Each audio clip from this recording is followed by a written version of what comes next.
Make-A-Wish, on average, grants a wish every 38 seconds to a child with a life-threatening medical condition. All this month, every Thursday, we've been sharing the stories of people in our community who have benefited from the Idaho Make-A-Wish Foundation. Tonight, for Idaho's First News, we head to Gooding in this final edition of the Season of Wishes.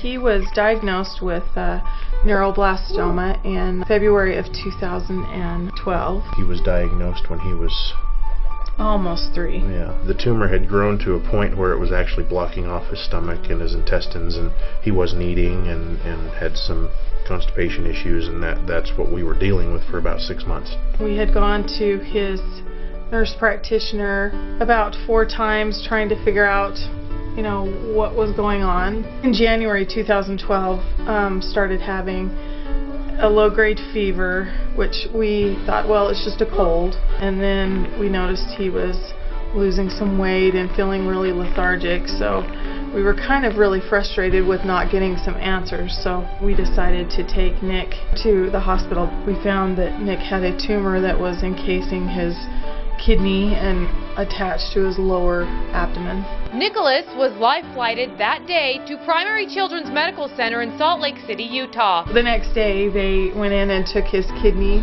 and they found that the tumor had started in his adrenal gland and that it was neuroblastoma. The tumor was stage 3 and had grown to the size of a cantaloupe. So he went through 6 rounds of chemo, high-dose chemo, radiation, and then a stem cell transplant. And after the stem cell transplant, he went through antibody therapy. Treatment lasted 14 months and consisted of a lot of driving to and from Salt Lake City, sometimes 2 or 3 times a month. We had been through cancer before with myself after they were born, so we were kind of thinking we were done with it. But when it's your child, it's just almost unbearable.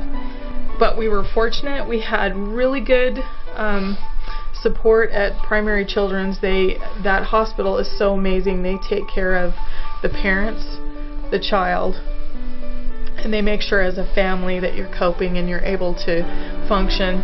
We're very grateful for our doctors, because they approached us probably the first month after we had had surgeries and said, you guys should think about doing Make-A-Wish. After some thought, Sherry and Randy filled out an application, and Nikolas knew exactly what he wanted to do. Where did you want to go for your Make-A-Wish? At Disneyland.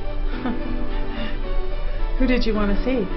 Lightning McQueen. Yeah. Nick got to actually walk the parade with Lightning McQueen and usher in the first race of the day. There's a lot of good resources for people who are going through cancer and for kids that are going through cancer, but the nice thing about Make-A-Wish is it's for the whole family, because it affects the entire family, and Make-A-Wish is one of those things that can help the entire family. Thank you, Make-A-Wish. Make-A-Wish Idaho has granted over 1,100 wishes, each one a life-affirming testament to hope, inspiration, and resilience.